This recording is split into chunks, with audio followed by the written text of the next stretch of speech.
Hey, what's going on, everybody? It's your man Disco 100, man.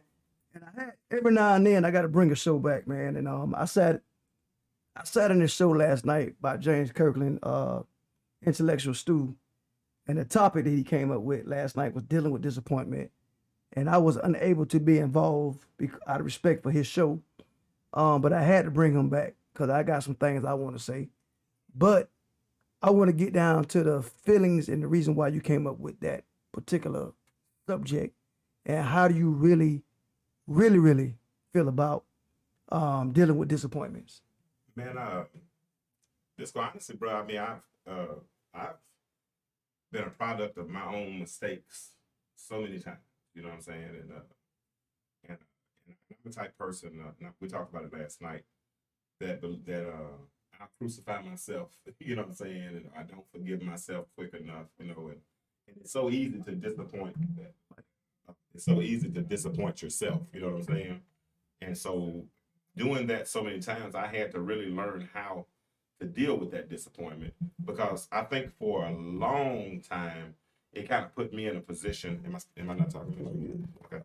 Yeah, for a long time it put me in a position where I kind of, what I would call myself, I kind of put myself in mental mind cuffs, because I wouldn't forgive myself. Mm-hmm. I would continue to put myself in a mental prison over and over again. If something went wrong, I would take all the responsibility. I didn't share that responsibility, even if people did things to me. You know what I'm saying? Especially in marriage and things of that sort.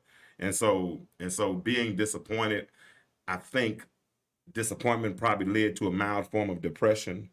You know what I'm saying? And then depression might have led to another type of dependency, as far as trying to pick up other habits that I probably shouldn't have had, you know what I'm saying, to cope with the depression, you know what I'm saying?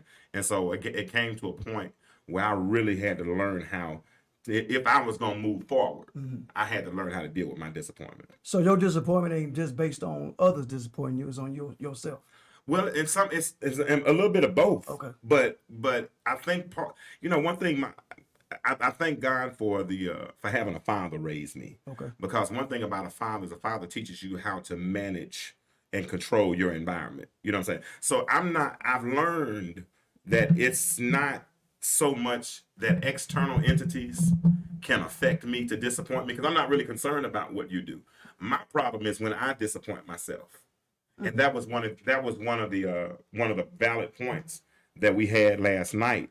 And you had left by that time, but Trey really jumped on that one, and it was a good one. But it talked about, when you're a way to avoid disappointment is not to attach yourself to your goal, but you stay attached to your desire. Because if you stay attached to the goal, if you attach to the goal as opposed to the desire, if you don't meet the goal, then you're gonna constantly be disappointed. And a lot of times we don't achieve our goal, but that doesn't negate the fact that the goal is still relevant. You understand what I'm saying? The good thing is, like, for instance, you started this nonprofit, right? And you got several goals as it relates to your nonprofit. But if you don't reach the goal, thankfully you have the desire. And your desire is fueled by your passion, right? Because, like, your passion causes you to go coach those little boys. Your passion causes you to raise money to do this and that. Your passion causes you to go and show up for the brother that opened up the coffee stand that ain't nobody else going to visit. Your passion causes you to show up for the rallies to make sure the police are doing what they want to do, right? And so with that desire, even if you don't do it, at least the desire will get you up out of bed in the morning. You see what I'm saying? Because not achieving the goal will make you stay in the bed, will keep you with your head with covers pulled over your head, that'll make you hit the snooze on the alarm clock, all those types of things. You feel what I'm saying? Yeah. So you got to attach yourself to your desire as opposed to the goal. So speaking on me, Okay. my biggest crutch is when it comes to dealing with this disappointment is, first of all, I wear my heart on my sleeve. You do. Learned that about this month and a half, and that's a good thing. I wear my heart on my sleeve, and I expect too many people around me to be like me. Okay. Meaning, I expect too many brothers' word to mean something. Okay. I expect too many brothers that say they're gonna pull up on you at a certain time to mean that. I expect too many people that know how to say the word thank you and I appreciate you. So my disappointments is just based on the fact on how I was raised and how I feel everybody else should be living the same lives. And I stopped beating myself up because of the lack of them. Yeah. And you said something very key and critical in everything that you just said. Everything that you said were personal pronouns. You said, I do this, I do that, based on the way I was raised, but that's not necessarily how they were raised. And see, what helped me, honestly, Disco, and these last 4 years have been challenging. You know, like I said, that's when me and my wife got separated. So I really had to spend a lot of time with that, talking to that man in the mirror, you know what I'm saying? So, but one thing that I really learned that helped me, and maybe this will help you, is that you gotta almost give people a margin for error. You understand what I'm saying? Because everybody ain't, and Trey and I talked about that last night. Trey said, I'm a leader. And as a leader, I delegate responsibilities. So if I delegate, because that's what you're doing with your nonprofit now. You can't do everything by yourself. You ain't got but 2 hands, 10 fingers. So if you do everything by yourself, then it's going to be limited, right? So as a leader, as you start to delegate responsibilities, now suppose you give somebody a deadline on the 21st, right? And they have this deadline on the 21st. Well, you got to be checking on them on the 19th and the 20th, right? Because you want to make sure that you don't get to the 21st. You got to give yourself time or a cushion to make sure it gets finished. And that's okay. But what you're doing is you're loving. Craig Oliver uses this with his slogan, with his church, or with his mission statement. He said they lovingly lead people. And so as a leader, you lovingly lead people where you want them to be. You nudge them a little bit and hope they get it. But if they don't, you put precursors in place to make sure it gets done. And that's, like I said, that's where the big crutch comes in with my personal life. Like, people know me, know that I'm a very impatient person. Okay, we all know that. They know I can be sometimes worse. We know that. But it's always for the good. So basically is, if I put you in place to do something, and I say I need it done by the 21st, I gotta figure out in my mind I gotta get myself in a situation that how am I gonna react when it's not done on the 21st? I'll tell you what it is. That's my biggest issue. Set low expectations. There's an old saying. I love to hear this saying. I love to hear. Set low expectations. Yeah. So bring somebody aboard. Give them a chance. Okay, bring somebody aboard. We're gonna disagree on this one. Okay. Bring some, which was not. We'll agree in a minute though. Correct. Well, Okay. we might. But you saying bring somebody aboard and don't expect them to do the job. No, don't be upset if they don't do it. So why bring them aboard? Because they might do it. And then they might not. And if they don't, then you don't use them again. Okay. But if they do it, now you know you got a soldier. But, and then the other thing is, this is another thing. This is another thing. And this is another one right here. And this might not be your story. This is not, listen what I'm saying. And this is going to be a valid point right here, but I'm going to tell you. This might not be your story. One thing about it is compensation denotes obligation. And most times we ask Negroes to do something for free. And then get mad when they don't do it. We can't though. You know what I'm saying? My point. Now I get that part. Yeah. I get that so part. if I pay you to do something, then I can set some expectations. Yeah. But if we're doing it on loyalty, you feel what I'm saying? I gotta be prepared that they might not do it. But on the flip side, don't call this. Now this is another disappointment. Don't call me. Sound kind of personal right now. Yeah, it is. Okay. It's gonna be personal. Don't call me to volunteer your services on your own, but don't do it. I get it. And then get mad at me because you telling me on Tuesday, on Wednesday, Disco, I got you 12 o'clock. Okay, but then let me ask you a question. But when they don't do it, then what? That's when I take over. Okay, but you got blood pressure you got to be concerned about. No, my blood pressure. You're kind of young to have all that gray hair in your head. No. You know what I'm saying? So what I'm saying is, stress is a silent killer. Yeah. So if they don't do it, it's still not done. Okay, that's my problem with disappointment. Let's stay with disappointment. As grown men, Okay. where do we lose the fact that your word don't mean nothing no more? Man, because most of us aren't raised by grown men no more. Okay, Most of us aren't raised by. I heard a girl put that on Facebook today. She put this topic on why men so soft. And the first thing I said was mass incarceration. Then the second thing is welfare. Soft meaning what? That was her saying that they were soft, too emotional, and all that kind of stuff. Well, again, I'm emotional. Hell, I cry on movies. I cry on special occasions. But you know when to be. You know how to turn it on and off though. I do, but sometimes like. A lot of these cats don't have no control of it. And that's the biggest thing for me. Even with you getting upset about somebody not doing what you want them to do and they disappoint you. I mean, it's your response to the disappointment. You know what I'm saying? Because how much time are you going to waste being upset? Because it still got to get done. And that's my problem. And people know that's what I'm working on. I can say it as a grown man. Man, I started a church back in 2004. You started a church? In 2004, I started a church.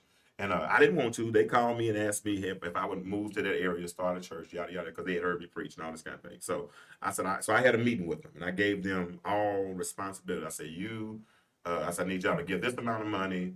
We're going to use this amount. We're going to get a radio broadcast. We need to find somewhere to meet. All these. So I gave everybody responsibilities, right? Mm-hmm. But when I told them all what to do, I had already started doing everything I asked them to do, just in case they didn't do it. I had already called the radio station to see how much it was going to be. I had already called the community center and see how much it was going to be. I had done all those things. So you knew what you get yourself into. Yeah, and I knew at that point that I wasn't going to tell them. So no, I didn't know for sure.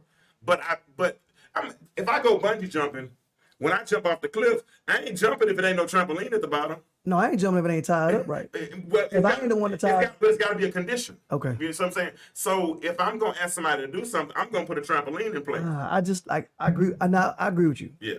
The dealing with disappointment is my biggest thing, because like a lot of times it's voluntary that somebody open their mouth to say they're going to do for me. Yeah. That's the, like, you wasted my time to call me or text me or tell me you got me to not get me. Yeah. So what'd you do it for? Man, that's my thing. I can't control that though. Yeah. And that's the thing. Why am I gonna let my stress level go? Yeah, you're right. What you said over is something right. that I can't control. You're right. That's what I gotta get. And then this is what happened. I remember when I did that same church thing, and I had set everything up, and one particular person didn't do what I asked him to do, and that was cool. I didn't even go back to him and say, "Hey, you didn't do it. I didn't do none of that kind of stuff." I'm getting up. I had already done it. And so then when she found that I did it, she had the nerve to call me. Well, why you asked me to do something and then you didn't let me do it? Yeah. I asked you to do it a week ago. I'm getting that because it's 7 days later. Correct. I'm getting that because I had personal obligations, or we made a deal. I made a deal with a lot of people. You give me this, I give you that. Mm-hmm. And I got a lot of people that didn't do their part. And the old me will go off phone call or see them face to face. But now I just let it go, and I see them on social media still living life like nothing even happened. Still broadcasting stuff they doing when I know that they still got the products for me. Mm-hmm. But I let it ride out because it's not worth the friendship, and it's showing me that's who you are. Exactly. So I got to give you that and just know not to put myself in position like that again. And that's how you deal with disappointment. Exactly, and that's what I'm saying. So I'm learning how to deal with it because the expectation I have for everybody, and I'm not perfect. No. But if I forget to do something, it's genuinely because I got 1,000 things going. Mm-hmm. I'm not one to let's say for instance I get in a bind. Mm-hmm. I got partner of mine, let me borrow something. I'm not one not to communicate like I ain't got it yet or something went down, whatever it may be. I'm one to communicate. Yeah. That's me. And that's all I ask for people. If you're not gonna do it, just say it ain't gonna be done. Say something happened. Just don't act like my memory getting bad as I get older. Mm-hmm. I'm dealing with a certain condition, but don't act like I forgot everything you said telling me. I got you. That's my thing. And then this is how you're talking about dealing with disappointment. This is how you deal with that. You say, cause let me tell you something. People, they're not gonna really know how to treat you until you kind of teach them how to treat you, right? Mm. And so when they get wrong, it's your responsibility in the right way to get them back right. And because when the lady called me and said, "Hey, you're not letting us do what you asked us to do," I said, "Sweetheart, I asked you to do this 7 days ago. Wow. Why did you wait 5 or 6 days to do what I asked you to do?" Because honestly, you know what? This has always been my philosophy, even in the car business, because I sold cars for several years. My philosophy was always that go hand in hand. A preacher and a car salesman. Yeah, I was good at it though. But this is the thing right here. My process was the way to move on to new business is to make new business old business as quick as possible. So if I give you a responsibility, me personally, I'm going to make that phone call, knock it on out, get it out the way, and it's done. Now, that's how I am in business. Now, schoolwork, I wasn't like that. Mm-hmm. Schoolwork, I crammed and waited till the last second, you know what I'm saying, and got it done. I worked best with my back against the wall. But in business, I want to make new business, old business, as quick as possible. So if I'm asking somebody to do, that's where I'm going to eliminate myself from being disappointed. When I ask them to do those things, sometimes I don't ask them to do it because I can't do it. I ask them to do it to see if they will do it. Mm. There's a biblical account when Abraham took his son Isaac up on the mountain to kill him, right? Because God told him to do it. Let me just say this right quick. God told him to take his son up on the mountain to kill him, right? Say, and so Abraham took him up on the mountain, put him on the altar, drew back the knife, and as soon as he drew back the knife, God spoke and said, "I didn't really want you to do it. I just wanted to see if you would." If you turn around, what you're looking for is right behind you. There's a ram in the bush already over there. So go get your ram. So sometimes you put people in positions. So basically, in my terminology, just give them the rope to hang themselves. Mm-hmm. Right? Yeah. And that's it. And if they do it, because the journey that you're on, especially the nonprofit journey, it's not for the faint of heart. Because you're not going to be able to pay everybody. Yeah. People going to have to, passion is going to have to be their fuel, right? And if they're not passionate about it, you really don't need them on your team anyway. So if they, the old saying, if people show you who they are, believe them. Listen, okay, my disappointment a little different though. Okay. It wasn't so much the fact of people not doing what they said they're gonna do, even though I touched it. It was a disappointment of just people walking life around me. People what? People's walks of life around me. It's like knowing the real them and what they portraying is what the disappointment is. And it's not for me to judge nobody. It's not for me to put them on a pedestal when they don't deserve it. But that's my disappointment as far as like they say, a crab. If you see a crab, it's a crab. If you see a coward, he a coward. That's what you see. So I'm basically like the last 10 years of my life, I'm kind of like to the mindset is, if you show me your hand, now it's on me to deal with you or not. Yeah. And I always give people the benefit of the doubt, but it's like, it seems like I gotta go with I gotta go with it. If I see your hand, I gotta know that's what you're gonna give me. I mean, if you look at it, number one, you're a man and you're in control of your situation. So, forgive me for using this terminology, but it's almost like you're giving mental interviews for who's gonna be around you. You remember, not this episode, but the episode last time when Trey was on there, Trey said something. He said, you're the average of the top 5 people you hang around. Let that sink in. Yeah. You're the average of the top 5 people that you hang around. So if you got people that are leeches, people that are pulling you down, that's gonna weigh on you. I ain't got that. Okay, but whatever. But if they're not aligned properly, it's people I'm associating myself with when it comes to business. Okay, but then there might be some more. It's another crowd out there. That's my problem. Yeah, but it's gonna be a crowd that comes in your life that's not gonna bring that burden and that's not gonna disappoint you. Though. Matter of fact, true story. Not to put the race card out there, I'm not gonna throw it out there. But a certain individual group, I'm used to giving a certain number when it comes to doing DJs, weddings, and whatever it may be. And a certain culture approached me a couple years ago. And I'm so used to giving this number because that's what I'm accustomed to of dealing with. Right? I gave this individual that number and they were like, hold up. I can't do that. Ain't no way in the world I'm gonna pay that little bit of money for your services. And that was my first wake up call, like, wow. Yeah. I really been cheating myself on dealing with certain types of individuals.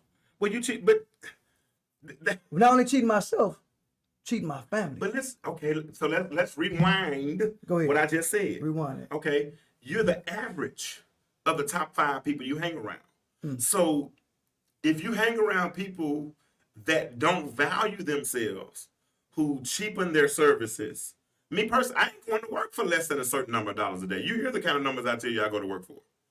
And if not, I sit at home all month long. Because my time ain't worth no $14, $15 an hour. Not even $20 an hour. You understand my point? So as you start to recognize your value, you're a gifted cat. You have a unique way of being able to connect with people. You have a strong passion. And then there's the other thing you do. Service is the rent that you pay to humanity. You serve, bruh. You out there with those little boys. You out there and you have your unorthodox way of doing it. Sometimes you're a little tough love, all that kind of stuff. And ain't nothing wrong with that because that's your brand. That's who you are. You understand what I'm saying?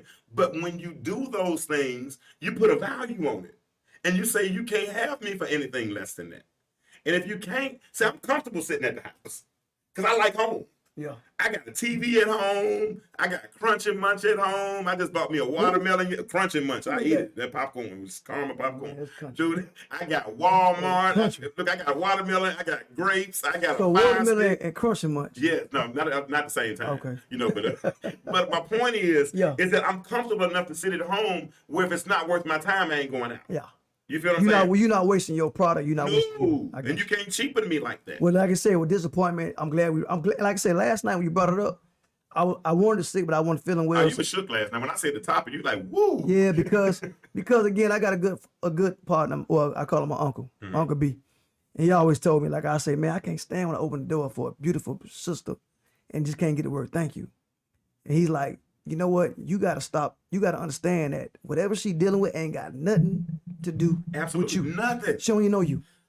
But watch this. But there's a way to teach them without offending them. Yeah, trip their ass while they walk through. Now that's one way, but let me tell you. Can I tell you another No, way? I'm joking. I'm joking. I'm But joking. like last week, I was somewhere and I was with this, and it was a little 22-year-old chick there, right? And I didn't know how old she was. 22-year-old. Yeah, and she was younger than my kids, so nowhere in the world. But we having a conversation. Okay. We having a conversation, and then all of a sudden she called me nigga, Nigga. Wow. I said, who? And this was a 22-year-old. It don't matter. Okay, go Yeah. ahead. She said, nigga. I said, I'm not your nigga. She said, well, what's wrong with that? I said, what's right with it? She said, will everybody else say? I said, I'm gonna help you out right quick. I said, the world has devalued black men so much. You probably not had one in your life, and you don't respect them, that you think enough of me to call me nigga. I said, sweetheart, I'm 49 years old. I'm 27 years older than you. I have a child older than you. And I said, and I've not called you anything but your name. Now, I might have used a term of endearment called sweetheart, and if I'm wrong for that, I apologize. But I never called you anything other than like What nigga. made her say that like that though? She was just in normal conversation. She wasn't upset or nothing like So that. like my nigga this, Yeah. like, okay. And I said, but my name is James. Yeah. And then when I told her about the devaluation of black men and how we've been decent, all those things, she said, you know what? I never thought about it like that. Because they're true. Like you've heard me throw this statistic around a lot. The mass incarceration, it took in a 20-year period, they went from 300,000 300,000 prisoners to over 2 million. If you do the numbers statistically, 40% of that is black men. So if that's 40% of 2 million, that's 800,000 men, right? Mm-hmm. Where they come from? The hood? Who were they? Daddies? Uncles? Grandfathers? Strong men? You know somebody been in prison probably since she was in high school and not longer than, I mean, not much after that. I got people I went to school with that have been in prison all their lives. You know what I'm saying? I got family members that been, I know how to, it's sad, but it takes them out of society. It takes a father away from a daughter. It takes a father away from a son. It takes a father from a husband, from a wife. So speaking of disappointment, are you, speaking on what you're talking about, are you disappointed on how the OGs nowadays are connecting with the young folks? Or do you not blame them? I don't think that the OGs really connect with the young people no more. But I'm going to tell you why I think it is so. Okay. Like, I got a couple call me Unc, or they call me OG, and we talk friendly. But see, them young folks, I think they not receptive as far as hearing somebody else talk to them. Well, it's and it's how you talk to them though. Yeah. That has a lot to do So I with think it done discouraged a lot of OGs, a lot of cats who've been there, done that, because and that was my point. The first thing we thinking is, man, he might have damn 2-3 pistols on him. And we're also thinking they ain't gonna listen no way. Yeah. That's the thinking, they ain't gonna listen no way. Now, okay, can I give you another example? Go ahead. One time we were at Stonecrest Mall. Mm-hmm. And it was when I was married. My children were a lot younger. We're walking through the mall, and I hear it's about 4 or 5 little boys over there. They dreaded out. They got on there, they dressed sagging pants. And I walked by, and one of them said, he cussed loud as I don't know what. And I got my 3 kids with me and my ex-wife, So first of all, you don't cuss in front of my wife. Number 2, you don't cuss in front of my kid. So I said, oh. then they look, all of them looked at me like, whoa, what is he doing? I said, hey, come here, let me holler at you. And I just started walking. I'm a man. He's a boy. I'm leader. I'm already automatically a leader, so I took an assumptive role in his life. Hey, let me talk to you. How old are you? 15. And you cuss like that? Do your mom and daddy know you cuss like that? No, sir. Sir. I said, bro, let me tell you something, man. Yeah. I said, bro, you cuss like that in front of my kids, you're going to get them a dental plan. So why in the world you cuss? Because they're going to think it's all right for them to cuss. But don't cuss in front of my kids like that again. And he said, I'm sorry.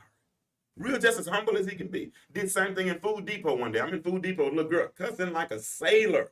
I said, come here, how old are you? 14. And you cussing like that? Where's your mom? Come on. Come on. No, sir, no, sir. No, come on. Where's your mom at? I took that assumptive role in their life. You understand what I'm saying? But most of us feel like you said, these young folk ain't going to listen. But you know the problem with it is you was fortunate enough to deal with a mama that they were scared of. Okay? I'm going to say that again. Okay. You was fortunate enough to deal with a child who was scared of his mama. Okay. I'm going to say it one more time. You was fortunate enough to deal with a child who was scared of his mama. So basically what I'm saying is, a lot of young boys you walk up to and tell them that, you going to tell their mama, she going to cuss you out talking to her son like that. And you know what, but ironically, I've been gifted enough to either choose my battles wisely, because I've never been cussed out, Either I've chosen my battles wisely, or I've just been anointed enough to handle it. Well, you picked it right too. It's been one of those two, because I go to my daughter's football games up in Cobb County, and I walk around all the kids. If I hear them cussing, stop all that cussing. Stop. One little boy looked at me like he gonna jump on me. I said, what you gonna do? And I got in his little face, and I said, you know my son? He said, who? I said, Trey Kirk. Oh yeah, Trey, Mr. Kirk. I'm sorry. I said, no. I said, you don't realize Mr. Kirk would have snatched a knot in your head. Yeah, again. I almost said it, my bad. Now you good, but one more thing about it, like I said, you fortunate because these kids you just can't run up on all. No, you can't run up on all of them. You got to choose your battles wisely. And now notice what I did with the 5 when I saw the 5 boys. I didn't talk to them all 5 together. Yeah, I isolated them. I said, come on, let me holler at you right quick. And then I took him out of his environment. But you're right, because like when I drive buses, man, I deal with a certain area on my route. And I catch them young ones, and I talk to them like, look, nephew, come on, nephew. I don't talk at them. I don't scream at them. Nephew, come on, man. You got grandma back there. You got auntie back there, man. Come on. Oh, my bad, aunt. A lot of them don't know no better. Yeah. You can't fault somebody for what they don't know. So my disappointment for that particular scenario is the parents. Like, a lot of these mothers or daddies don't, and I ain't got no perfect kids. So I'm lone. I can't speak. All my boys ain't perfect. I got you. So they got just as many flaws as somebody else's child. So I'm not saying that. But in my presence, they're not gonna say what they're gonna say. And that's respect. But I can't control the fact that, but I would want somebody to put them in line. You know what I'm saying? But the people, well, my point is, we are afraid because we don't know between the social media, between the rap game now, between their mentality, half these little kids packing more than what we carrying. Exactly. But I'm gonna tell you, even with the ones packing, and I'll say this unashamedly, unapologetically, and I believe it with all of my heart.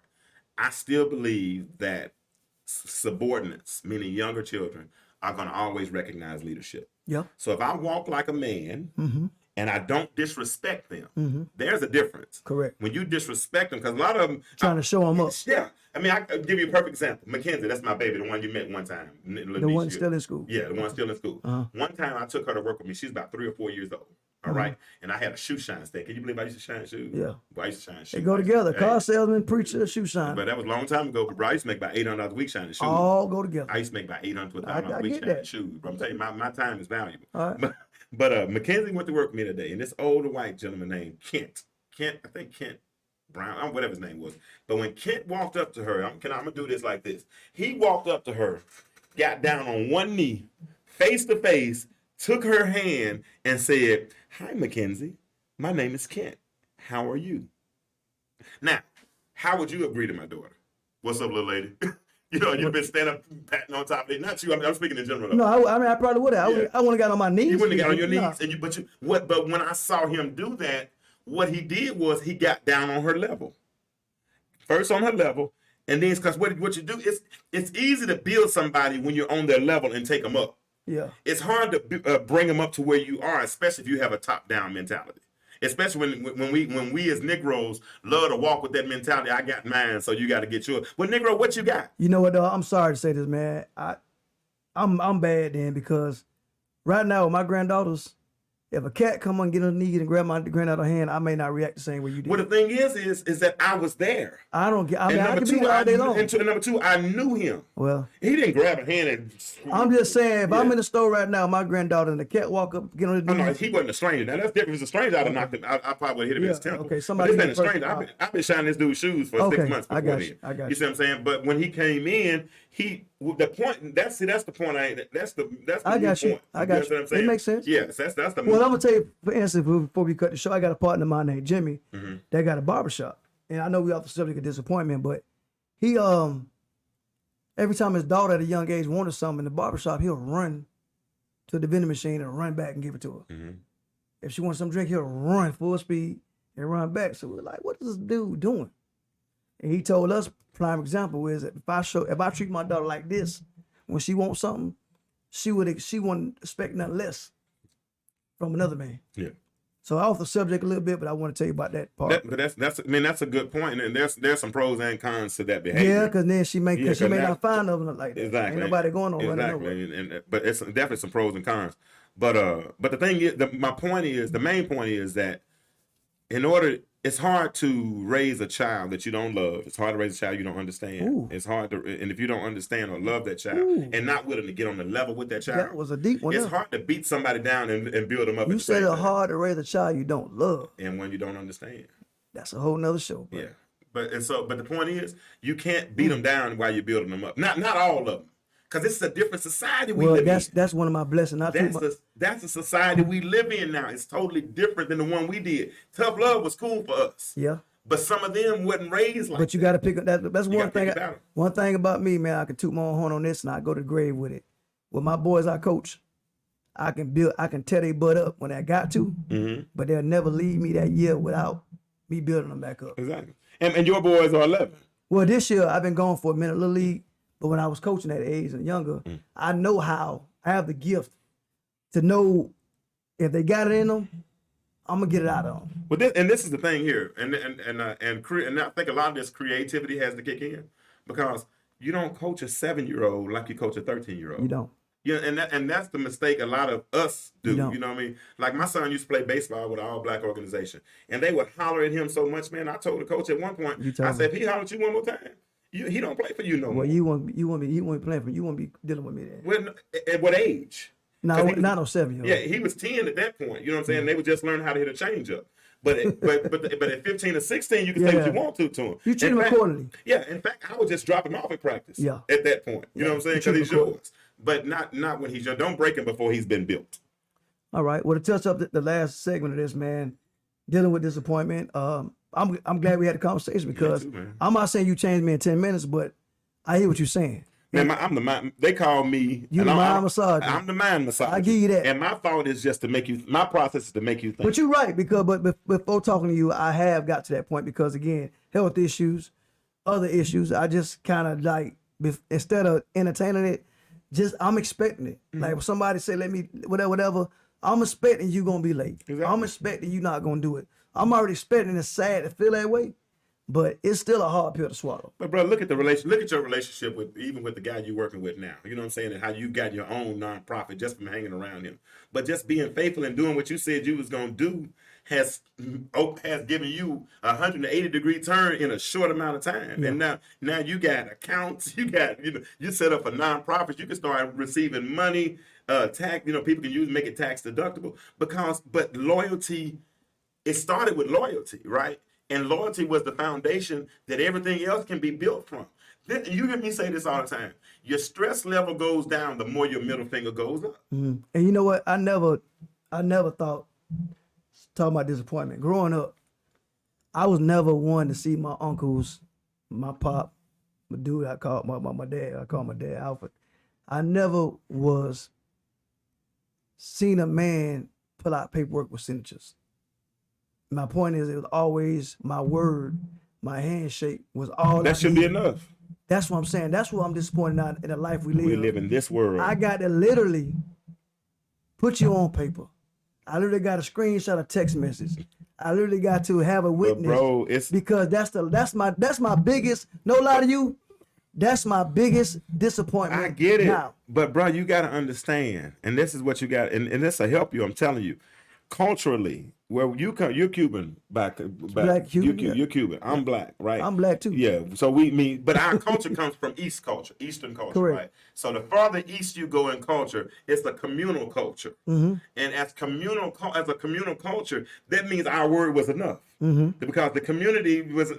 But the more you move western, you get amongst our white brothers and sisters, and we get into this. I'm not saying it's white. Okay. I'm going a step further. Go ahead. But we get into this egalitarian culture, and in egalitarian culture, it's no longer communal, but it's individual. Okay. So it's more about what I can get as opposed to what we can get.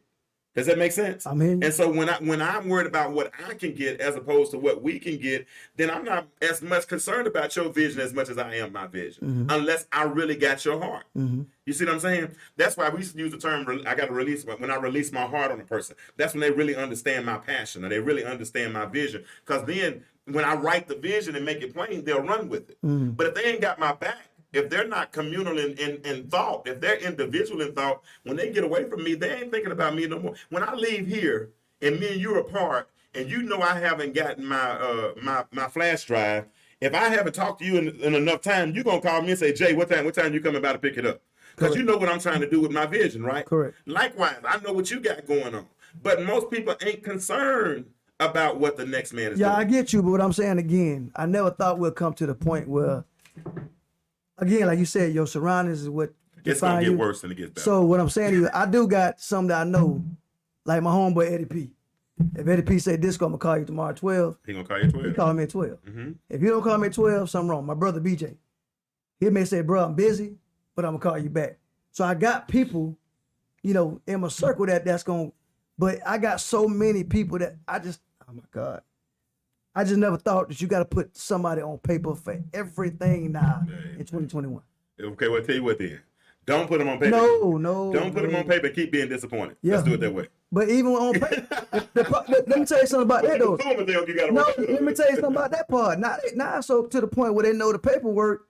Okay, if it's gonna cost something like $500 for the business encounter, now they know. Okay, you know what? This ain't going to court because it's gonna cost more to file, to see a judge, to get my. You know what I'm saying? So like now they getting hit to that. Yeah. So, but hey, what's gonna happen though, bro? A team gonna come together for you, man. No, I'm not. This ain't no me worrying about my future. I got or you. who I am. You just want to know I did better deal with disappointment. It's just dealing with disappointment that I had to put myself in a situation again. If I'm not gonna change that cat how he was raised, just leave him alone. Yeah. If I know we're not built the same, leave him alone. Like I had an encounter at a spot. I know Buddy don't like me. I know you don't like me. Mm-hmm. So why are we gonna do this? What's up, disco? We ain't even doing that. You see what I'm saying? Mm-hmm. Because I'm not gonna get. I'm not giving folks that 1% of me no more. It's like it's straight. Don't even. It's better that way. So I'm to the point now, like you said, a crab is a crab, a coward is a coward. You know, if you show me your hand, it's on me to play with you or not. Yeah. Period. I'm not gonna. At the end of the day, I'm not letting nobody bring me no stress. So get him the final thoughts, man. And I love the show, man. I would love to do the recaps because all your titles be straight, man. I just try to give you respect because people know I'm a little shy. Nah, people know I'm gonna talk. Shy. Yeah, so I don't like to take over your shows, but I like what you're doing, man. And again, we do recap whenever you want to. Man, but my final thoughts, so man, you know what I'm trying to do. I'm trying to help better our community, and I'm trying to help us think a different way.